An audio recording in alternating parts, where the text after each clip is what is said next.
नमस्कार. राकट देशा कणखर देशा दगडांच्या देशा, नाजूक देशा कोमल देशा फुलांच्याही देशा, मंगल देशा पवित्र देशा महाराष्ट्र देशा, प्रणाम घ्यावा माझा हा श्री महाराष्ट्र देशा. अशा ओजस्वी आणि तेजस्वी शब्दात गोविंदाग्रजांनी ज्या प्रदेशाचे गौरवगान लिहिले त्या महाराष्ट्राचे हे हिरक महोत्सवी वर्ष. पाहता पाहता संयुक्त महाराष्ट्र अस्तित्वात येऊन 60 वर्षे झाली. एका प्रदेशाचा विचार करता 60 वर्षे हा तसा काही फार मोठा काळ नाही, परंतु तंत्रज्ञान युगात वावरणाऱ्या आणि गुगल हा गुरु आणि विकिपीडिया हे विद्यापीठ मानत त्यावरील माहितीलाच ज्ञान समजणाऱ्या विद्यार्थ्यांच्या एकंदरीत स्मृती स्वभावाचा विचार करता हा हिरक महोत्सवी महाराष्ट्र कोणाच्या आणि कोणत्या विचारधनाच्या बळावरती ताठ मानेने उभा आहे हे तरुण पिढीला नीटपणे कळायला हवे. हा प्रदेश जसा दगडांचा आणि फुलांचा आहे तसाच विचार आणि विवेकाचाही आहे याचीही जाणीव त्यांना व्हायला हवी. या भावनेतून हिरक महोत्सवी महाराष्ट्राची वैचारिक जडणघडण करणाऱ्या महर्षी विठ्ठलरामजी शिंदे, दुर्गा भागवत, इरावती कर्वे, कॉम्रेड शरद पाटील, डॉक्टर आह साळुंखे, डॉक्टर रावसाहेब कसबे, शेषराव मोरे अशा सखोल अभ्यासातून आपले मूलभूत चिंतन मांडणाऱ्या विचारवंतांच्या निवडक विचारधनाचा परिचय तरुण पिढीला करून देण्याचा प्रयत्न आम्ही युवा मनवंतर या डिजिटल माध्यमातून करत आहोत. प्रखर बुद्धिवादी दृष्टिकोनातून परखड पद्धतीने समाज जीवनातील महत्वपूर्ण विषयांची तर्क कठोर चिकित्सा करणारे अलौकिक प्रज्ञावंत नरहर कुरुंदकर यांच्या निवडक ग्रंथांच्या परिचयाने ही दीर्घ मालिका ऑगस्ट महिन्यात सुरू झाली आहे. परिचय नरहर कुरुंदकरांच्या विचारधनाशी या मालिकेत आतापर्यंत शिवरात्र, जागर, हैदराबाद विमोचन आणि विसर्जन, छत्रपती शिवाजी महाराज जीवन रहस्य, त्रिवेणी, धार आणि काठ, मागोवा, आकलन, मनुस्मृती, काही विचार आणि यात्रा अशा 10 पुस्तकांचा परिचय मान्यवर अभ्यासकांनी करून दिलेला आहे. आजच्या भागात नरहर कुरुंदकरांच्या अतिशय चर्चित आणि वाचकप्रिय अशा व्यासांचे शिल्प या पुस्तकाचा परिचय आपणाला करून घ्यायचा आहे. आणि हा परिचय करून देणारा तरुण अभ्यासक आहे किरण प्रकाशराव देशमुख, नांदेड. प्रतिभावंताने एका शहरापुरते सीमित न होता पायाला भिंगरी लावून मुसाफिरी केली पाहिजे असे मानले जाते. आजपर्यंत किरणने असे केले खरे. मूळ गाव चितगिरी, पोस्ट भोसी, तालुका भोकर, जिल्हा नांदेड. पण शिक्षणासाठी चितगिरी, नागपूर, परभणी, नंदुरबार, नांदेड अशा निरनिराळ्या शहरात त्याने भटकंती केली आहे. वक्तृत्व स्पर्धांच्या निमित्ताने केलेली भटकंती हा परत वेगळा विषय आहे. बाल विद्या मंदिर परभणी पासून ते सरदार पटेल विद्यापीठ आनंद गुजरात आणि कुरुक्षेत्र विद्यापीठ हरियाणा पर्यंत त्याची वक्तृत्वातली प्रदीर्घ मुसाफिरी पूर्ण झालेली आहे. शाळा, महाविद्यालय, विद्यापीठ, आंतरविद्यापीठ, विभागीय, राज्यस्तरीय, पश्चिम विभागीय, राष्ट्रीय आणि दक्षिण आशियाई अशा चढत्या क्रमाने सर्वोच्च पारितोषिके मिळवत त्याने वक्तृत्वातली आपली गुणवत्ता सिद्ध केली आहे. यातूनच महात्मा गांधी अभियांत्रिकी महाविद्यालयाचा campus ambassador, gem of MGM, Marathwada Bhushan असे पुरस्कारही त्याला मिळाले आहेत. वक्तृत्व स्पर्धांच्या निमित्ताने मिळालेले यश, पटकावलेले पुरस्कार हे महत्वाचे असतात खरे, पण ते फारच मौल्यवान वगैरे असतात असे काही नाही. कारण अशा स्पर्धांमधून मिळालेली ही प्रतिष्ठा कापराच्या वडीसारखी असते. तिच्यामुळे काही क्षण वातावरण गंधित होते खरे, पण ही प्रसन्नता आणि प्रतिष्ठा भलतीच क्षणभंगूर असते. आली कधी आणि गेली कधी हे देखील लक्षात येत नाही. आपल्याला मिळालेल्या पारितोषिकांचे आणि त्यापासून प्रभावित होऊन स्नेहीजनांनी दिलेल्या पुरस्कारांचे नेमके मूल्य लवकर लक्षात आल्याने किरणने वक्तृत्वातून कमावलेल्या ऊर्जेचा विनियोग वाचन, चिंतन, मनन यासाठी करायचे ठरवले. याची प्रचिती त्याच्या अशात केलेल्या भाषणांमधून आवर्जून येथे आहे. आतापर्यंत परिचय नरहर कुरुंदकरांच्या विचारधनाशी या मालिकेत ज्येष्ठ अभ्यासकांनी आपले अनुभव आणि अभ्यास यांच्या समन्वयातून महत्वाच्या ग्रंथांचा परिचय करून दिला आहे. किरणची मांडणी ऊर्जा आणि उत्साहाच्या समन्वयातून साकार झालेली आहे. आपण त्याच्या मांडणीचे स्वागत कराल ही अपेक्षा. नमस्कार. धर्मेच अर्थेच कामेच मोक्षेच भरतर्षभः यदि हस्तिन अन्यत्र यने हस्तिन तत्क्वचित. धर्म, अर्थ, काम आणि मोक्ष या सर्वांच्या बाबतीत या संपूर्ण विश्वामध्ये जे काही समाहित आहे ते संपूर्ण महाभारतामध्ये सुद्धा समाविष्ट आहेच. जे काही तुम्हाला महाभारतामध्ये मिळतं, जे काही महाभारतामध्ये आहे ते तुम्हाला अन्य कुठेतरी पाहायला मिळू शकते, परंतु जे महाभारतामध्ये नाही ते तुम्हाला अन्य कोठेही पाहायला मिळणं ही सुद्धा एक दुर्मिळ बाब आहे. महाभारताच्या बाबतीत हे केलेलं जे वर्णन आहे ते अगदी यथायोग्य आहे असंच आपल्याला वाटायला लागतं. कारण महाभारत हा एक प्रचंड व्यापक स्वरूपाचा ग्रंथ, महाकाव्य, ऐतिहासिक घटना अथवा सांस्कृतिक परंपरा असं आपण महाभारताला म्हणू शकतोच. महाभारतातील जी कथा आहे, जे कथानक आहे, जे पात्र आहे, जी एकूण रचना आहे ती संपूर्ण रचना आपण जो कोणी महाभारताच्या संपर्कात येतो, महाभारताची कथा वाचतो, ऐकतो, श्रवण करतो, पाहतो, या सर्वांना ती आकर्षित करणारी आहे. किंबहुना आकर्षित करीत असताना महाभारतामधून जे वेगवेगळे रस आहेत, कुणाला प्रेमाचा असेल, वैराग्याचा असेल, भीतीचा असेल, विषण्णतेचा असेल, दुःखाचा असेल, असे वेगवेगळे रस तुम्हाला या महाभारताच्या कथेमधून प्रत्येकाला मिळत असतातच. म्हणूनच ही कथानक, पात्र, या कथेचे जे काही स्वरूप आहे ते संपूर्ण स्वरूप प्रचंड व्यापक आहे आणि सर्वांनाच त्यामध्ये रस निर्माण करणारं व सर्वांनाच आकर्षून घेणारं आहे. मित्रांनो, या महाभारतामध्ये आपल्या सर्वांना जगण्यासाठीची प्रेरणा असेल, जगण्यासाठीचं बळ असेल, शक्ती, ऊर्जा हे संपूर्ण देणारंही महाभारत आहे. अगदी त्याच उलट बाजूनं जर आपण विचार केला तर तुम्हाला विषण्णता आणून जगण्याबद्दलची इच्छा संपवणारं सुद्धा महाभारत तुम्हाला पाहायला मिळू शकतं. आणि म्हणूनच महाभारतामध्ये जेव्हा तुम्ही शोधायला जाता तेव्हा तुम्हाला जगण्यासाठीची कारणं मिळतात, लढण्यासाठीची कारणंही मिळतात आणि अगदी मरण्यासाठीची कारणंसुद्धा तुम्हाला महाभारतामधूनच पाहायला मिळत असतात. आणि अगदी अशा या व्यापक स्वरूपाच्या महाकाव्याचा, ज्या महाकाव्यानं संबंध भारतीय परंपरेला जवळपास 3000 वर्षांपासून एक दिशा देणारं केंद्र म्हणून काम केलं आहे, अशा महाभारताकडं जेव्हा नरहर कुरुंदकरांसारख्या विद्वान पंडिताच्या नजरेतून पाहायचं असतं तेव्हा हे दृश्य किंवा हे असं पाहणं आपल्यासाठी प्रचंड विलोभनीय आणि बुद्धीला धुमारे फुटणारं किंवा फोडणारं ते ठरू शकतं असंच मला वाटतं.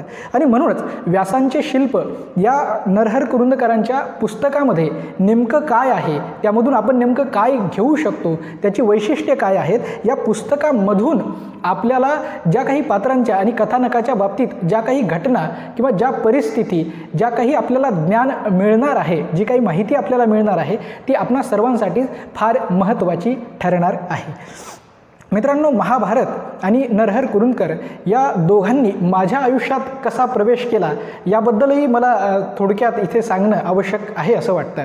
मी लहानपणी जवळपास 8-9 वर्षाचा असेल आणि घरामध्ये आमच्या आई धार्मिक स्वरूपाची असल्यामुळं, धार्मिक प्रवृत्तीची असल्यामुळं घरामध्ये अनेक धार्मिक ग्रंथ असायचे. मग नवनाथ कथा सागरापासून असेल, चक्रधर स्वामींचे चरित्र, साईबाबांचं चरित्र, महाभारतावरचा ग्रंथ किंवा त्यावरचं पुस्तक असेल, रामायणाविषयीची माहिती असणारी पुस्तकं, कथा असणारी पुस्तकं, अशा सर्वांचा पोथी पुराणांचा खजिना आमच्या घरी असायचा.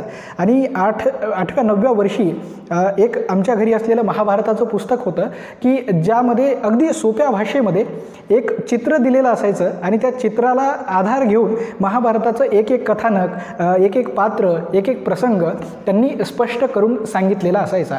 8व्या आणि 9व्या वर्षी काय माणसाची समज इतकी विकसित झालेली नसते की महाभारत नेमकं काय आहे, पात्र नेमकी अशी का वागतायत, कसं वागतायत, किंवा कथानकही लक्षात राहावं इतकं काही समज विकसित झालेली नसतेच.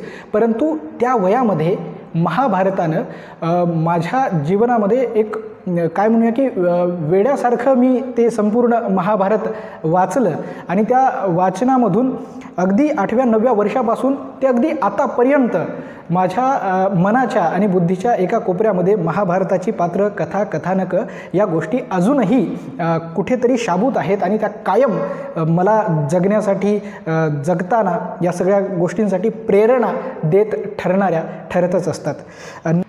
महाभारत आणि कुरुंदकर या दोघांनी माझ्या आयुष्यात कधी प्रवेश केला हेही थोडक्यात इथे नमूद करणं मला आवश्यक वाटतं. मी 8-9 वर्षाचा असेल. घरामध्ये आमच्या एक महाभारतावर आधारित एक पुस्तक होतं. ज्या पुस्तकामध्ये कथा मांडत असतानाच एक चित्रही सोबत असायचं आणि कथेचाही विस्तार त्यांनी अगदी सोप्या भाषेत, सुटसुटीत भाषेत समजेल अशा भाषेमध्ये ते संपूर्ण कथानक महाभारताचं त्या पुस्तकामध्ये होतं. आणि 8व्या-9व्या वर्षी मी ते कथानक वाचलं. अगदी त्या वयामध्ये महाभारतातल्या बारीक सारीक खाचाखोचा असतील किंवा तत्त्वज्ञान, कथा, पात्र अशी नेमकी का वागतात या सगळ्या गोष्टी कळण्या इतकी माझी बुद्धी विकसित नव्हतीच. परंतु कथेविषयी आणि पात्राविषयी माझ्या मनामध्ये जे आकर्षण निर्माण झालं होतं ते आकर्षण त्या वयापासून ते आजतागत कायम आहेच. कुरुंदकरांचा माझ्या जीवनातला प्रवेश झाला होता तो म्हणजे मी 8वीला असतानाचा. कुरुंद्याला म्हणजे नरहर कुरुंदकरांच्या जन्मगावी, त्यांच्या गावामध्ये त्यांच्या स्मृतीप्रित्यर्थ एक राज्यस्तरीय वादविवाद स्पर्धा आयोजित केली जायची. तर या स्पर्धेमध्ये मी पहिल्यांदाच भाग घेतला होता. ती माझ्या आयुष्यातील पहिली वादविवाद स्पर्धा होती, पहिली स्पर्धाही होती. आणि त्या स्पर्धेत फार मोठ्या व्यापक स्वरूपाची ती स्पर्धा होती. आणि त्या स्पर्धेमध्ये मला मिळालेलं बक्षीस हे माझ्या आयुष्यातलं हे पहिलं स्पर्धेतलं बक्षीस होतं. अगदी त्या वयातही म्हणजे 8वीला असतानाही नरहर कुरुंदकर हे व्यक्ती किती मोठे आहेत याबाबतची माहिती, याबाबतची पुसटशी जाणीवसुद्धा मला नव्हती. परंतु नरहर कुरुंदकर हे नाव माझ्या आयुष्यामध्ये 8वीपासून मात्र सातत्यानं माझ्यासोबत आहे असंच मी म्हणेल. म्हणजे 8व्या-9व्या वर्षीपासून महाभारत आणि 8वीमध्ये असतानापासून नरहर कुरुंदकर हे दोघेजण माझ्यासोबतच आहेत. आणि अगदी जेव्हा या व्यासांचे शिल्प या नरहर कुरुंदकरांच्या पुस्तकाचा परिचय करून देण्याबद्दल मला जेव्हा विचारणा करण्यात आली होती, अगदी त्यावेळेस मी अगदी उत्साहाच्या भरामध्ये मी पटकन हो असं सांगितलं. परंतु हो म्हणल्याच्या नंतर मी थोडासा जेव्हा विचार केला तेव्हा माझ्या मनामध्ये एक शंका देखील उपस्थित झाली होतीच की नरहर कुरुंदकरांसारख्या विद्वानाच्या लेखनाचं विवेचन करावं, इतकी प्रज्ञा, इतकी प्रतिभा आपली विकसित झालेली आहे का, अशी शंका माझ्या डोक्यामध्ये 1 ते 2 दिवस पिंगा घालतच होती. परंतु शंकेच्या आधारावरती आपण जबाबदारी नाकारण्यापेक्षा अगदी जबाबदारीनं, पूर्ण तयारीनं, पूर्ण ताकदीनं, अभ्यासानं, डोळसपणानं या पुस्तकाविषयीची आपली भूमिका मांडण्याचा प्रयत्न आपण करावा, या भावनेतून मी आज तुमच्यासमोर आहे. व्यासांचे शिल्प हे पुस्तक जेव्हा आपण हातामध्ये घेतो तेव्हा या पुस्तकाचं मुखपृष्ठ जे गिरीश सहस्त्रबुद्धे यांनी तयार केलेलं आहे ते मुखपृष्ठ आपलं लक्ष वेधून घेतच. मी जेव्हा या चित्राकडे पाहतो हे चित्र मला दुःखी करणारं, विषण्ण करणारं आणि उदास स्वरूपाचं आहे असं मला वाटतं. मी काही चित्रकलेचा जाणकार नाही किंवा चित्रकलेमध्ये मला तितकी माहितीही नाही, ज्ञानही नाही. म्हणूनच मी सिद्धार्थ नागठाणकर यांना फोन केला आणि विचारलं की सर या चित्रामधून नेमका काय बोध होतो. तेव्हा त्यांनी मला असं सांगितलं की मुखपृष्ठावर असलेलं हे जे चित्र आहे हे चित्र महाभारतातील संध्याकाळ दाखवण्याचं काम करते किंवा संध्याकाळ दाखवते आहे. संध्याकाळ म्हणजेच संधी प्रकाशही असतो, म्हणजे दिवस आणि रात्र या दोघांच्या मधील सीमेचा भाग, सरहद्दीचा भाग असं म्हणता येईल. अर्धा दिवस, अर्धी रात्र, अर्धा उजेड, अधिक अंधार या पद्धतीचा तो काळ असतो. रात्रीकडे जाणारा दिवस संपण्यामुळं ही त्यामधून विषण्णता आणि उदासीनता निर्माण होत असते. आणि संध्याकाळ म्हणजे अगदी धुसर, अस्पष्ट वाटणारी आणि विषण्ण करणारा त्या काळामध्ये उभं राहून महाभारताकडं पाहण्याचा, महाभारताला स्पष्ट करण्याचा, महाभारतावरती प्रकाश टाकण्याची संधी कुरूंदकर या पुस्तकाच्या माध्यमातून निर्माण करीत आहेत किंवा या माध्यमातून ते करत आहेत असं माझं मत आहे. मित्रांनो, या पुस्तकाचा व्यासांचे शिल्प या पुस्तकाचा परिचय मी 4 भागामध्ये करून देणार आहे. पहिल्या भागामध्ये मी या पुस्तकाची जी काही वैशिष्ट्ये आहेत ती वैशिष्ट्ये तुमच्यासमोर ठेवणार आहे. त्यानंतर या पुस्तकाची काही बलस्थानं आहेत ती बलस्थानं तुमच्यासमोर मांडणार आहे. यासोबतच बलस्थानं मांडत असतानाच पुस्तकात असणाऱ्या काही उणिवा, त्या उणिवासुद्धा मी तुमच्यासमोर ठेवणारच आहे. आणि शेवटी 4थ्या भागामध्ये या पुस्तकातून नेमकं मला काय मिळालं किंवा मी नेमकं या पुस्तकातून काय शोधतो, मला काय सापडतं, याचाही मी याबद्दलही तुमच्यासमोर बोलणार आहे. मित्रांनो, या 4 स्तंभाच्या आधारावरती परिचय करून देत असताना पहिलं वैशिष्ट्याचा जेव्हा मी विचार करतो तेव्हा मला पहिलं वैशिष्ट्य फार महत्त्वाचं वाटतं. ते म्हणजे असं की या पुस्तकामध्ये मूळ महाभारत नेमकं कोणतं आहे यापासून सुरुवात केलेली आहे. यापासून चिकित्सेला, यापासून विचाराला, यापासूनच चिंतनाला सुरुवात केलेली आहे. याचं कारण असं आहे की इसवी सन पूर्व 1000च्या अगोदर महाभारताच्या मूळ ग्रंथाची किंवा त्या खऱ्या प्रतीची रचना झाली असावी आणि आजपर्यंत म्हणजे जवळपास 3000 वर्षांनंतर महाभारत आज जे अस्तित्वात आहे ते अगदी मूळ ग्रंथासारखं असेल का, तर असं अजिबात नाही. या 3000 वर्षामध्ये महाभारतामध्ये अनेक वेळा बदल झालेले आहेत आणि महाभारत हा ग्रंथ उत्क्रांत होत गेलेला आहे. आणि म्हणूनच या महाभारतामध्ये जे काही बदल झालेत त्या बदलाचा अभ्यास जेव्हा आपण करतो, त्या बदलाचा शोध आपण जेव्हा घेतो, तेव्हा मूळ महाभारत नेमकं कोणतं आहे आणि त्यातील पात्र असतील, कथा असतील, हे आपण कोणत्या प्रमाण मानायच्या याचा बोध, याचा शोध आपल्याला लागतो. कुरूंदकरांनी या बदलाचे विभाजन 3 टप्प्यांमध्ये केलं आहे. पहिला टप्पा असा की इसवी सन पूर्व 1000 ते इसवी सनापर्यंतच्या काळामध्ये जे काही बदल झालेत तो काळ. त्यानंतर इसवी सनापासून ते इसवी सनाच्या 1000व्या शतकापर्यंत किंवा 1000व्या सालापर्यंत जे काही बदल झालेत तो एक काळ. आणि त्यानंतर इसवी सनाच्या 1000 ते 17व्या शतकापर्यंत जे बदल झाले आहेत त्या बदलाचा कालखंड. अशा 3 भागामध्ये महाभारतातील बदल अधोरेखित करण्याचं काम कुरूंदकरांनी केलं आहे. मित्रांनो, आपण जेव्हा 17व्या शतकाच्या नंतरचं महाभारत काय आहे किंवा कसं होतं याचा शोध घ्यायला लागतो, तेव्हा आपल्याकडं निळकंठी प्रत ही महाराष्ट्रामध्ये प्रमाण मानली जाते. तिचा अभ्यासाच्या आधारे, तिच्या सहाय्यानं आपण महाभारताकडं पाहू शकतो.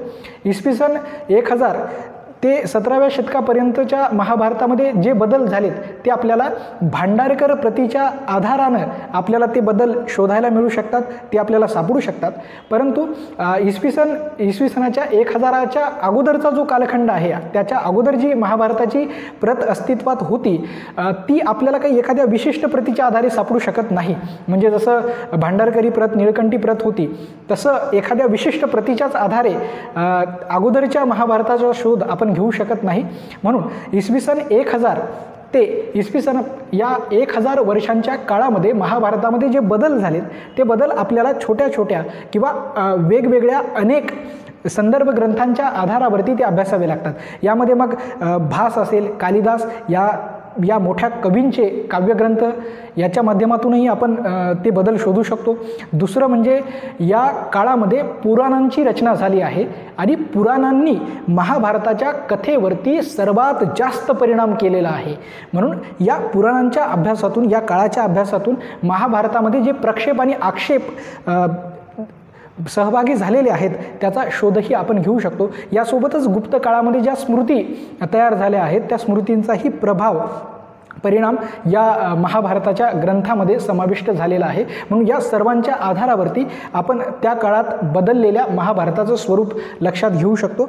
इसवी सनाच्या पूर्वीचं जर तुम्ही महाभारत शोधत असाल किंवा महाभारताची मूळ प्रतीपर्यंत मूळ ग्रंथापर्यंत जर तुम्हाला जायचं असेल तर तुम्हाला बौद्ध वाङ्मय, जैन वाङ्मय, यासोबतच कौटिल्य अर्थशास्त्र, पाणिनीचे जे काही अष्टाध्यायी हे ग्रंथ आहेत, या ग्रंथाच्या आधारावरती तुम्ही मूळ ग्रंथापर्यंत ग्रंथापर्यंत जाण्याचा प्रयत्न करू शकता किंवा मूळ ग्रंथापर्यंत तुम्ही जाऊ शकता. म्हणून या पुस्तकाचं पहिलं आणि महत्त्वाचं वैशिष्ट्य मला हेच वाटतं की महाभारतातील जे होत गेलेले बदल आहेत ते बदल अधोरेखित करणं आणि मूळ ग्रंथापर्यंत जाण्याचा तुमचा मार्ग प्रशस्त करण्याचं काम या पुस्तकाच्या माध्यमातून झालं आहे असं मला वाटतं. मित्रांनो, या पुस्तकाचं दुसरं वैशिष्ट्य आहे ते म्हणजे की महाभारत हा एक सुडाचा प्रवास आहे असं दाजी पणशीकर यांचं जे मत आहे, असं त्यांचा जो सिद्धांत आहे त्या सिद्धांतावरती केलेलं कुरूंदकरांनी विवेचन असेल. दाजी पणशीकर असं म्हणतात की परशुरामानं सुडाच्या भावनेतून 21 वेळा पृथ्वी निशस्त्रीय केली होती. म्हणजे परशुरामाच्या मनामध्ये सूड ही भावना फार प्रकर्षानं होती आणि त्याच परशुरामाचा शिष्य असणारा भीष्म असेल किंवा त्याच परशुरामाच्या विद्येचा शिष्य असणारा कर्ण असेल, यांच्यामध्ये सुडाची ती भावना हळूहळू वाढीस लागते आणि त्यांच्यामधूनही सूड ही प्रकृती, सूड ही प्रवृत्ती वाढीस लागते आणि महाभारताचं सूड हे सूत्र व्हायला लागतं. तुम्ही भीम दुर्योधन या दोघांचा संघर्ष पहा, कर्ण अर्जुन या दोघांचा संघर्ष बघा की अशा विविध, त्यानंतर द्रोणाचार्य आणि धृष्टद्युम्न यांच्यातील संघर्ष असो किंवा द्रोणांनी द्रुपदावरती उगवलेला सूड असेल, असं जेव्हा तुम्ही महाभारतातील कथानक अभ्यासत जाता तेव्हा सुडाची अशी मालिकाच तुम्हाला सापडायला लागते. आणि या सुडाच्या मालिकेतील अजून एक काय म्हणूया की दुर्लक्षित कंगोरा जर आपण विचार केला तर तो म्हणजे गांधारीनं धृतराष्ट्रावरती उगवलेला सूड आणि धृतराष्ट्रानं गांधारीवरती उगवलेला सूड. आता यांनी कसा सूड उगवला होता तर धृतराष्ट्र आंधळा आहे म्हणून गांधारीनं आपल्या डोळ्यावरती पट्टी बांधून धृतराष्ट्राचा सूड घेतला आणि धृतराष्ट्रानंही गांधारीच्या डोळ्यावरची ही पट्टी बाजूला न काढून तिला कायम डोळे असूनही आंधळे ठेवून धृतराष्ट्रानंही गांधारीवरती सूड घेतला. असे सूडाची एक मालिकाच संपूर्ण महाभारतामध्ये सापडते. परंतु केवळ सूड हेच महाभारताचं तात्पर्य आहे का? तेव्हा कुरूंदकर याला नाकारतात आणि कुरूंदकर असं म्हणतात की महाभारतामध्ये सूड हे तात्पर्य नसून सूड हे मध्यवर्ती केंद्र आहे. आणि याचं स्पष्टीकरण करत असताना कुरूंदकरांनी युधिष्ठिर आणि दुर्योधन या दोघांचा उल्लेख केला आहे, या दोघांचा आधार घेतलेला आहे. ते असं म्हणतात की महाभारताच्या कथेतील या युद्धातील जो पराभवाचा नायक आहे दुर्योधन आणि जो विजयाचा नायक आहे युधिष्ठिर, या दोघांच्याही मनामध्ये सूड ही भावना प्रबळ नव्हतीच. या दोघांमध्ये राज्याप्रतीचा लोभ आणि राज्य मिळवण्याचा असलेला हव्यास ही मूळ भावना होती. सूड ही भावना त्यांच्या केंद्रस्थानी नव्हती. आणि या सर्व विवेचनावरून त्याचा अर्थ असाच निघतो की महाभारत हे सूड कथा आहे या असा जेव्हा आपण विचार करतो तर सूड हे त्याचं मध्यवर्ती केंद्र आहे, परंतु सुडाशिवाय महाभारतामध्ये दुसरं काहीही नाही असं जर आपण म्हणत असेल तर ते विधान पूर्णपणे चुकीचं ठरायला लागतं. महाभारताचा जर शेवट आपण बघितला तर शेवटी जिंकणारा असो किंवा हरणारा असो दोनही पक्षातील सगळी माणसं मरण पावलेली असतात. जिंकणाऱ्यातील म्हणजे पांडवांचे पुत्र, पांडवांचे नातूसुद्धा मरण पावलेले असतात, स्त्रिया शोक करीत असतात, कौरवांच्या बाजूनं सुद्धा कोणीच बाकी नसतं. म्हणजे महाभारताचं 18 दिवसांचं युद्ध करून शेवटी हातात मिळालं काय? म्हणजे जिंकणाऱ्यालाही काही मिळालं नाही आणि हरणाऱ्यालाही शेवटी काही मिळालं नाही. यादवांच्या बाबतीत कृष्ण, बलराम आणि यादव यांच्यामध्ये आपसापसामध्ये संघर्ष होऊन यादवांचाही नाश झाला. कृष्णाला जराचा बाण लागून कृष्णाचाही शेवट झाला आणि बलरामानं तलावामध्ये नदीमध्ये उडी घेऊन बलरामानंही स्वतःचा शेवट करून घेतला.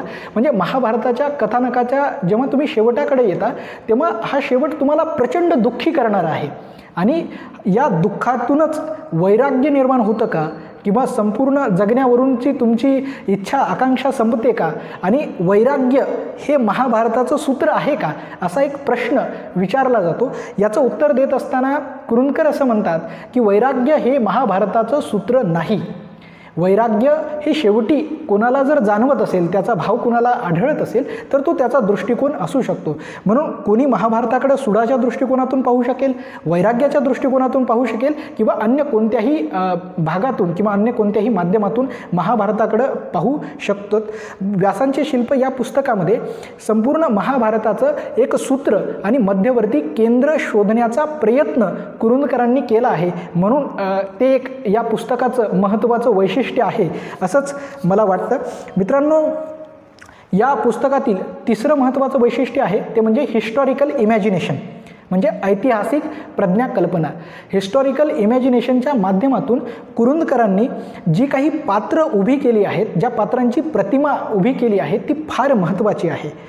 कृष्ण असेल, ययाती, भीष्म, कर्ण, गांधारी यांसारख्या पात्रांची ऐतिहासिक चिकित्सा करून त्यांनी कृष्णाविषयी असेल, ययातीविषयी असेल, कर्णाविषयी असेल, जे काही आता सध्या प्रचलित असलेल्या कथा असतील, जे काही सिद्धांत असतील, थेरीज असतील, त्या सगळ्या थेरी मुळासकट बाजूला करून त्यांच्यातील कथेतील चमत्काराचा, अद्भुततेचा, जादूपणाचा भाग बाजूला ठेवून अगदी माणूस म्हणून किंवा व्यक्ती म्हणून ते कसे आहेत याचा शोध घेण्याचा प्रयत्न कुरुंदकरांनी केला आहे. आणि म्हणूनच कृष्णाकडे पाहत असताना एक राष्ट्रनिर्माता म्हणून, राज्यतंत्राचा पुरस्कारता करणारा, बुद्धी चातुर्य असणारा आणि यासोबतच स्वतःच्या कमकुवत बाबी असणारा आणि राज्याची किंवा राज्य टिकवण्याची अपरिहार्यता म्हणून रुक्मिणीला पळवून नेणारा आणि यासोबतच पांडवांसोबत युती करणारा, म्हणजे पांडवांसोबत कृष्णानं युती ही पांडवांच्या सहकार्यासाठी नाही तर स्वतःच्या राज्याच्या रक्षणासाठी केलेली, म्हणजे ती गरज अधिक होती असंही या माध्यमातून कुरुंदकरांनी कृष्णाच्या बाबतीमध्ये अधोरेखित केलं आहे. म्हणून या पुस्तकाचं जर सर्वोच्च परिमाण किंवा सर्वोच्च काही असेल तर कृष्णाच्या बाबतीत जे विवेचन कुरुंदकरांनी केलं आहे ते विवेचन मला या पुस्तकाचा सगळ्यात मोठा महत्त्वाचा भाग आणि ते या पुस्तकाचं हृदय आहे असंच वाटतं. आणि कृष्णाच्या या विवेचनासोबतच एक छोटासा संदर्भ मला महत्त्वाचा वाटतो, तो म्हणजे असा की कृष्ण सांगत असताना राधा, रुक्मिणी आणि सत्यभामा या तिघींच्या माध्यमातून प्रेम या संकल्पनेची तुलना जी कुरुंदकरांनी केली आहे ती तुलनासुद्धा फार महत्त्वाची आणि अनेकांना ती वैशिष्ट्यपूर्ण वाटू शकते. कृष्ण जसा कुरुंदकरांनी उभा केला आहे अगदी याच पद्धतीनं कुरुंदकरांनी अजून एक महत्त्वाचं काम केलं आहे, ते म्हणजे ययातीविषयी असलेले जे काही गैरसमज आहेत किंवा ययातीविषयीची असणारी जी प्रतिमा आहे ती प्रतिमा दूर करण्याचं कामही कुरुंदकरांनी या हिस्टॉरिकल इमॅजिनेशनच्या माध्यमातून केलं आहे. जसं वि. खांडेकरांच्या ययाती या कादंबरीमध्ये ययाती म्हणजे भोग करणारा, कित्येक स्त्रियांचा उपभोग घेणारा, स्त्री लंपट असणारा व्यक्ती म्हणूनच आपणा सर्वांना ज्ञात आहे. परंतु भोग आणि लंपटपणा या दोन शब्दांचा अर्थ काढण्यामध्ये खांडेकरांची जी चूक झाली आणि त्या चुकीमुळेच ययातीचं पात्र किती विदारक किंवा विचित्र पद्धतीनं रंगवलं गेलं आहे याचं हे जेव्हा आपण लक्षात घेतो किंवा हे जेव्हा आपण वाचतो तेव्हा आपल्या असं लक्षात येतं की एखाद्या शब्दाच्या अर्थावरून सुद्धा किती काय म्हणूया की किती बदल घडू शकतो, किती एखादं पात्र होत्याचं नव्हतं होऊ शकतं किंवा हिरोचं डायरेक्टली व्हिलन होऊ शकतं. याचं उदाहरण तुम्हाला कुरुंदकरांच्या या ययातीच्या वाचनामधून लक्षात यायला लागतं. मित्रांनो, या व्यासांच्या शिल्पाचं जर चौथं वैशिष्ट्य जर कोणतं असेल तर ते मला वाटतं की ते इतिहास असं आहे. म्हणजे इतिहासावरती प्रेम करणारे, इतिहासाचा अभ्यास करणाऱ्या लोकांना तर हे पुस्तक फार आवडणारं आहेच. कुरुंदकरांना महाभारत हे ऐतिहासिक घटना आहे असंच वाटतं. म्हणजे महाभारत घडून गेलं आहे का किंवा महाभारत ही फक्त कथा रचलेली आहे, महाभारत कधीही घडून गेलेलं नाही असं जे लोक मध्ये मांडत असतात किंवा काही लोकांची अशी कल्पना आहे. परंतु कुरुंदकर स्वतः असं मानतात की महाभारत हे इसवी सन पूर्वच्या 1000 शतकांच्या अगोदर घडून गेलेली एक घटना आहे असं ते मानतात. हा तर्क किंवा हे त्यांचं म्हणणं हे अत्यंत वादविवादाला आमंत्रण देणारं ठरू शकतं. परंतु ज्या तर्काच्या आधारावरती, ज्या माहितीच्या आधारावरती ते म्हणतात त्यावरून हे आपल्याला काय म्हणूया की हे या पुस्तकाचं एक महत्त्वाचं वैशिष्ट्यही वाटायला लागतं. कुरुंदकर जेव्हा महाभारताला एक इतिहास म्हणून बघतात ना तेव्हा इतिहासाच्या अभ्यासाचं जे शास्त्र असतं, इतिहासाच्या अभ्यासाचं जे विज्ञान असतं ते विज्ञानही ते महाभारताच्या अभ्यासाला लावतात आणि त्यामुळेही महाभारताचा अभ्यास या पुस्तकामधील तो फार महत्त्वाचा आणि वेगळी माहिती देणारा आपणा सर्वांना मिळतो. आणि ऐतिहासिक दृष्टिकोनामधूनच कुरुंदकर महाभारताकडे पाहतात. म्हणूनच लाल असतील, सांकलिया असतील किंवा जयस्पाल असतील या इतिहास शास्त्रज्ञांचा किंवा इतिहास तज्ज्ञांचाही आधार वेळोवेळी कुरुंदकर घेताना आपल्याला दिसून येतात. म्हणून एकूणच महाभारताकडं वैज्ञानिक आणि शास्त्रीय दृष्टिकोनातून पाहणारं हे व्यासांचं शिल्प या पुस्तकातून कुरूंदकरांनी पाहिलं आहे आणि म्हणून हे सुद्धा मला या पुस्तकाचं फार महत्त्वाचं वैशिष्ट्य आहे असंच वाटतं. मित्रांनो, या पुस्तकातील काही बलस्थानांचा जेव्हा आपण विचार करतो तेव्हा त्यातील पहिलं बलस्थान वाटतं ते म्हणजे ऐतिहासिक चिकित्सा. मित्रांनो, या पुस्तकाचा जर आत्मा कोणता असेल तर तो आत्मा आहे ऐतिहासिक चिकित्सा. म्हणजे एखाद्या प्रसंगाची, कथेची, पात्राची चिकित्सा इतिहासाच्या आधारावरती करत असताना त्यातील जादूमंतर असतील किंवा जो काही अद्भुततेचा भाग आहे तो बाजूला टाकून अगदी इतिहासाच्या पद्धतीनं त्यांनी ज्या पात्रांची, कथानकांची चिकित्सा केली आहे ते या पुस्तकाचं सगळ्यात महत्त्वाचं, सगळ्यात मोठं आणि बलवान बलस्थान आहे असं मी म्हणेल. यानंतर दुसरं बलस्थान मला वाटतं ते म्हणजे की कुरूंदकरांनी जे काही महाभारतातील 4-5 पात्र या पुस्तकामध्ये आहेत त्या पात्रांचा मानवी चेहरा उजळ करण्याचा प्रयत्न या पुस्तकाच्या माध्यमातून होतो. म्हणजे जर विचार केला तर भीष्म हा मानवी मनाचाच एक भाग आहे किंवा मानवी मन जसं असतं अगदी त्या पद्धतीचा भीष्माची प्रवृत्ती आहे हे कुरूंदकर आवर्जून सांगतात. त्यानंतर कर्णाविषयी जी आपल्या सर्वांमध्ये एक आपुलकी किंवा कर्णावरती अन्याय झाला आहे किंवा कर्ण ह्या पात्राविषयी असलेली संवेदनशीलता आणि कर्णाच्या पात्राला आधार देऊन अन्य पात्रांवरती केली जाणारी टीका या सगळ्या गोष्टीला उत्तर देत असताना कुरूंदकर असं लिहितात की कर्णाचं चित्र हे दलितांचा नेता असं म्हणून अधोरेखित करण्यात येतं ते पूर्णपणे चुकीचं आहे. कर्णानं कधीही मी दलित आहे, मी सूत ही जात दलित तर नव्हतीच, परंतु मी दलित आहे किंवा मी दलितांचा नेता आहे असं कधीही प्रतिपादन केलं नाही किंवा राजा झाल्यानंतर सुद्धा तो दलितांच्यासाठी काहीही करत नाही. म्हणून ज्या लोकांना किंवा मार्क्सवाद्यांना असेल किंवा दलित साहित्यिकांना कर्ण हा जवळचा व्यक्ती वाटतो, अशा कर्णाचा हा चेहरा किंवा ही भूमिका, हा दृष्टिकोन पूर्णपणे चुकीचा आहे असं कुरूंदकर नमूद करतात. आणि ते अगदी जेव्हा तुम्ही कर्णाची भूमिका किंवा कर्णाबद्दलचं वाचता तेव्हा ते सुद्धा तुमच्या मनाला अगदी स्पष्टपणानं 100% पटायला लागतं. त्यानंतर गांधारीविषयीचा जो मानवी चेहरा कुरूंदकरांनी उजळ केला आहे त्यामध्ये कुरूंदकर असं सांगतात की गांधारीनं 100 पुत्रांना नाही तर 100 दुःखांना जन्म दिलेला होता. आणि तेही गांधारीच्या एकूण आयुष्याकडे जेव्हा आपण बघतो तेव्हा ते खरं वाटायला लागतं. म्हणून आंधळ्या गांधारीला डोळस करण्याचा आग्रह कुरूंदकर या पुस्तकाच्या माध्यमातून या पात्रामधून गांधारी या पात्रामधून करतात. तेही मला फार महत्त्वाचं बलस्थान या पुस्तकाचं वाटतं. या पुस्तकातील तिसरं बलस्थान आहे ते म्हणजे कुरूंदकरांची असलेली सत्यासोबतची बांधिलकी. म्हणजे युगांत या पुस्तकामध्ये इरावतीबाई द्रौपदीच्या आणि पांडवांच्या मरणाचा जो प्रसंग आहे त्या मरणाच्या प्रसंगामध्ये थोडंसं सुधारणा करतात किंवा आपल्या पद्धतीनं बदल करतात. परंतु असे बदल कुरूंदकरांनी आपल्या विवेचनामध्ये, आपल्या लेखनामध्ये कधीही केलेले नाहीत. तो भाग मी आवर्जून इथे नमूद करणार आहे की द्रौपदी आणि पांडव सर्वजण मरणासन्न अवस्थेमध्ये असतात, आपल्या आयुष्याचे शेवटचे श्वास मोजत असतात. अगदी अशा परिस्थितीमध्ये द्रौपदी मरणासन्न अवस्थेत पडलेली असताना सुद्धा भीम रखडत तिच्या जवळ येतो आणि तिची प्रेमानं विचारणा करतो. हे सर्व पाहून द्रौपदीला असं वाटतं की भीमाचा माझ्यावरती किती जीव आहे आणि इतका जीव लावणारा व्यक्ती मला पुढच्या जन्मामध्ये भाऊ म्हणून मिळावा असं म्हणून ती द्रौपदी भीमाला म्हणते की भीमा तू पुढच्या जन्मी माझा भाऊ म्हणून जन्म घे. आता असं जे द्रौपदीनं म्हटलेलं आहे ते इरावतीबाईंच्या हळव्या मनाला ते काही पटलं नाही. म्हणजे ज्या व्यक्तीसोबत आपण पती म्हणून, पती पत्नी म्हणून आपण ज्याच्यासोबत भोगले आहेत अशा व्यक्तीला भाऊ म्हणून पुढच्या जन्मी मागणं ही कल्पना इरावतीबाईंना प्रचंड अस्वस्थ करणारी होती.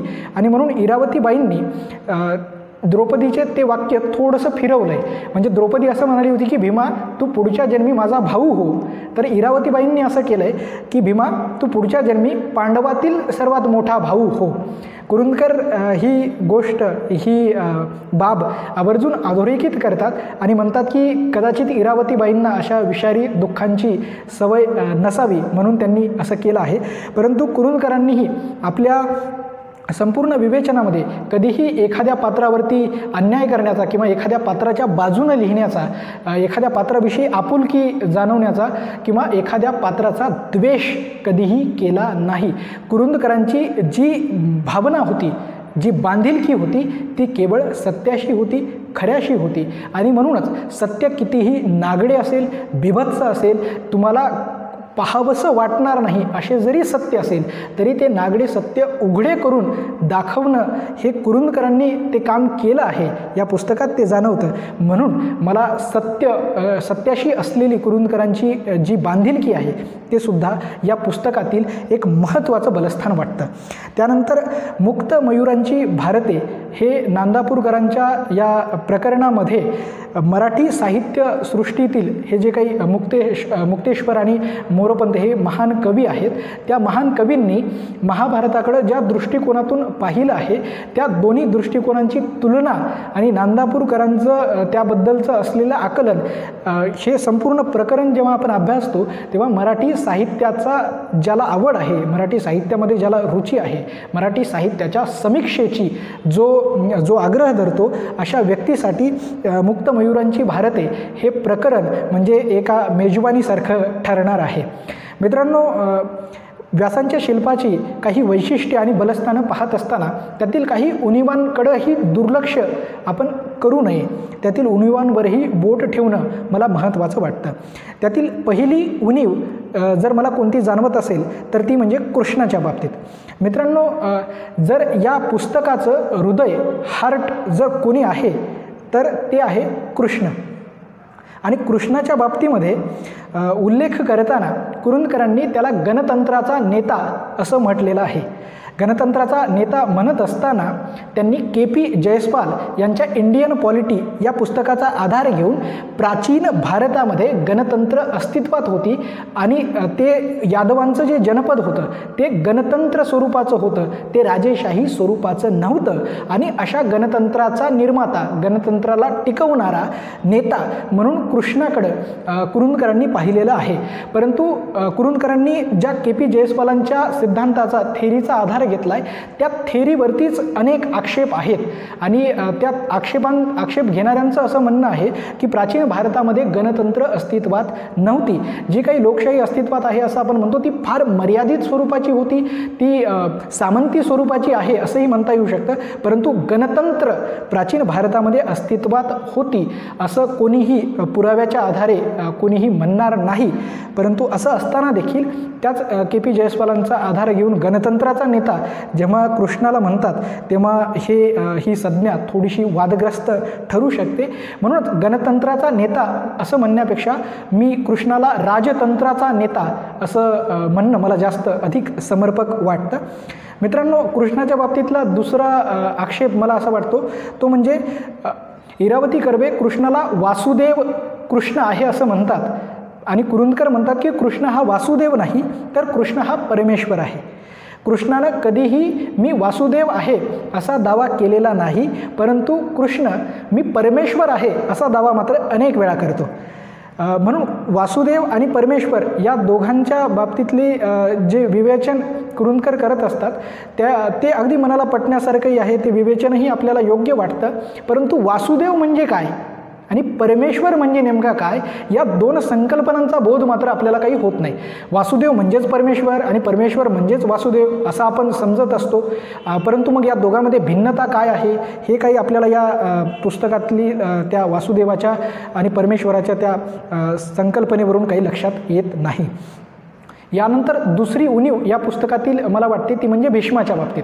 भीष्माबद्दल कुरुंदकरांनी जे विवेचन केलं आहे त्याबद्दल मी काही मतभेद व्यक्त करतोय किंवा त्याबद्दल मी सहमती व्यक्त करतोय असं अजिबात नाही आहे. परंतु संपूर्ण पुस्तकामध्ये कुरुंदकरांनी ऐतिहासिक चिकित्सेचा आधार घेतला आणि भीष्माच्या वेळी मात्र त्यांनी ऐतिहासिक चिकित्सा न करता सांस्कृतिक परंपरेच्या आधारावरती भीष्माचं विवेचन केलं. म्हणजे भीष्मालाच तुम्ही सांस्कृतिक परंपरा का घेतलं यापेक्षा जर तुम्ही भीष्माचं विवेचन ऐतिहासिक चिकित्सेच्या आधारावरती केलं असतं तर भीष्मासारखं महत्त्वाचं 5 पिढ्या जगलेलं पात्र अधिक बलवान पद्धतीनं तुम्ही मांडू शकत होतात. परंतु तुम्ही त्याचं सांस्कृतिक परंपरेच्या आधारावरती का विवेचन केलं आहे तो प्रश्न काही मला सुटलेला नाही आणि म्हणून मला ती उणीव आहे असं वाटतं. यानंतर तिसरी उणीव आपणा सर्वांनाच जाणवणारी आहे, ती म्हणजे या पुस्तकामध्ये पाच पात्रांचं विवेचन आहे. कृष्ण, ययाती, गांधारी, भीष्म आणि कर्ण. परंतु महाभारतामध्ये ही केवळ 5च पात्र आहेत असं नाही, कितीतरी पात्र आहेत आणि त्यातही आपण असं म्हणू शकत नाही की कुरुंदकरांनी फक्त महत्त्वाची पात्र उचललेली आहेत. कुंती, युधिष्ठिर, दुर्योधन, द्रौपदी यांसारखी पात्रसुद्धा खूप महत्त्वाची पात्र आहेतच की. म्हणून आणखी पात्र येणं किंवा आणखी पात्रांवरती कुरुंदकरांनी लिहिलेलं असणं ते या पुस्तकामध्ये आपल्याला सापडत नाही. म्हणून ती एक या पुस्तकाची उणीव आहे असं मी म्हणेल. मला ती कुरुंदकरांच्या लेखनाची उणीव वाटत नाही, ती मला पुस्तकाची उणीव वाटते. चौथी उणीव मला वाटते ती म्हणजे गीतेच्या बाबतीत. भगवद्गीता हा महाभारताचा भाग नाही असं कुरुंदकरांनी या पुस्तकामध्ये नमूद केलेलं आहे. मग व्यासांचं शिल्प असं लिहित असताना या पुस्तकामध्ये शेवटची 3 प्रकरणं गीतेशी का जोडण्यात आली हे मला काही लक्षात आलेलं नाही. परंतु चला, काही हरकत नाही. गीता जरी महाभारताचा भाग म्हणून असो अथवा नसो, परंतु गीतेवरती कुरुंदकरांनी लिहिलेलं वाचायला मिळणं ही एक फार चांगलीच बाब आहे. परंतु तरीही गीतेबद्दल जी 3 प्रकरणं आहेत, म्हणजे गीता रहस्य असेल किंवा मूळ गीतेचा शोध असेल आणि प्रोफेसर कोशंबी आणि भगवद्गीता, या 3ही प्रकरणामध्ये गीतेबद्दलचं विवेचन अधिक विस्तारपूर्वक आणि अधिक खोलात आलं नाही असं वाटतं. म्हणजे कुरुंदकर ज्या भावनेनं, ज्या पद्धतीनं महाभारताकडे बघतात, अगदी त्याच पद्धतीनं त्यांनी गीतेकडे पाहावं आणि गीतेचंही विश्लेषण अगदी तसंच यायला हवं होतं, अशी एक भावना आपल्या सर्वांच्या मनामध्ये राहते आणि ती उणीव मात्र आपणा सर्वांच्या लक्षात कायम यायलाच लागते. मित्रांनो, या काही उणीवा जरी असतील तरीही या पुस्तकाचं महत्त्व कधीही कमी होणारं नाही आहे. या पुस्तकाकडे जेव्हा तुम्ही येता तेव्हा तुम्हाला या पुस्तकामधून खूप काही मिळतं, खूप काही सापडतं आणि ते तुमच्यासाठी फार महत्त्वाचं सुद्धा असणारच आहे. मी नेमकं या पुस्तकातून काय घेतो किंवा मला नेमकं यातून काय बोध आणि शोध लागला आहे याचा जेव्हा मी विचार करतो तेव्हा मला तेहजीब हाफी या शायरचा एक शेर आठवतो. तेहजीब हाफी असं म्हणतात की थोडा लिखा ज़्यादा छोड़ दिया, थोडा लिखा ज़्यादा छोड़ दिया, आने वालों के लिए रस्ता छोड़ दिया. मला वाटतं कुरुंदकरांनी आपणा सर्वांसाठी एक रस्ता सोडलेला आहे. म्हणजे ज्या काही पात्रांची आणि कथानकांची उलगडा ऐतिहासिक चिकित्सेच्या आधारावरती कुरुंदकर करतात, ही एक वाट निर्माण करून दिलेली आहे. आता तुम्ही पुराणातील अन्य पात्र असतील किंवा महाभारतातील अन्य पात्र असतील किंवा इतिहासामध्ये आढळणारी जी काही पात्र असतील, जी काही कथानकं असतील, किंबहुना संपूर्ण पुराण असेल, या रामायण असेल, अशा सर्व ग्रंथांचं ऐतिहासिक चिकित्सेच्या आधारावरती तुम्ही आणि आम्ही विवेचन करावं, यासाठीचा कुरुंदकरांनी रस्ता मोकळा करून सोडला आहे. ती वहिवाट निर्माण केली आहे असं मला वाटतं. कारण तुम्ही जर बघितलं असेल तर इंग्रजीमध्ये देवदत्त पटनाईक आणि अमिश ही 2 व्यक्ती नवीन काय म्हणूया की नवीन संकल्पनाच्या आधारावरती, विज्ञानाच्या आधारावरती, शास्त्राच्या आधारावरती ज्या पुराण पात्र आहेत त्या पुराण पात्रांचं विवेचन करताना दिसतात. परंतु मराठीमध्ये तसा प्रयत्न काही दिसत नाही. म्हणून कुरुंदकरांच्या या व्यासाच्या शिल्पामधून जर मी काही घेत असेल तर ते मला असं वाटतं की कुरुंदकरांच्या या पद्धतीला घेऊन अगदी अनेक पात्रांचं, अनेक कथानकांचं विवेचन आपल्याला करता आलं पाहिजे. ती जबाबदारी आणि ती मागणी असं मी म्हणेल की कुरुंदकरांची आहे किंवा ती असेल असंही मी म्हणू शकतो. म्हणजे कुरुंदकरांनी जे काम इथपर्यंत आणून ठेवलं आहे ते पुढं घेऊन जायला पाहिजे किंवा ते गेलंच आपण पाहिजे. या सर्व भूमिकेतून मी या पुस्तकातून हाच बोध घेत असतो. मित्रांनो, व्यासांचं शिल्प या पुस्तकाचा परिचय मी माझ्या बुद्धीला, माझ्या प्रतिभेला जसा काही उमगला, समजला त्या पद्धतीनं करून देण्याचा प्रयत्न केलेला आहे. कुरुंदकरांच्या बद्दल बोलण्यासाठी मी योग्य व्यक्ती आहे नाही या पद्धतीची शंका मलाही असताना, परंतु विश्वाधार सरांनी माझ्यावरती विश्वास टाकून तू यावरती बोल असं सांगितलं. त्या विश्वासाबद्दल मी विश्वाधार सर आणि युवा मनवंतराच्या संपूर्ण टीमचं मनापासून आभार व्यक्त करतो. आणि शेवटी या परिचयाचा, या संवादाचा शेवट करताना मी तुम्हा सर्वांसाठी फक्त इतकंच म्हणेल की मित्रांनो, तुम्ही महाभारत या अगोदरही अनेक वेळा वाचलं असेल तर तुम्ही पुन्हाही महाभारतातील काही पात्रही वाचत असाल, महाभारतातील कथानकही वाचत असाल, तर मला असं वाटतं की ते तुम्ही अधिक वैज्ञानिक दृष्टिकोनातून, शास्त्रीय दृष्टिकोनातून तुम्ही वाचा. तुम्ही जेव्हा तुम्ही महाभारताकडे याल तेव्हा महाभारत तुम्हाला रिकाम्या हातानं परत पाठवणार नाही आहे. तुम्हाला जगण्यासाठी लागणारं जे काही संचित आहे, शिदोरी आहे, ती शिदोरी संचित तुम्हाला महाभारतामध्ये सापडतेच. आणि म्हणूनच जगण्याच्या नावाखाली मरणाकडे होत जाणारा आपला हा जो आयुष्याचा प्रवास आहे, या आयुष्याच्या प्रवासामध्ये महाभारतामधून मिळणारी जी शिदोरी आहे ती फार उपयोगी पडणारी आहे आणि ती माझ्या उपयोगाला पडो, तुम्हा सर्वांच्या उपयोगाला पडावी असाच आशावाद व्यक्त करतो आणि थांबतो. धन्यवाद.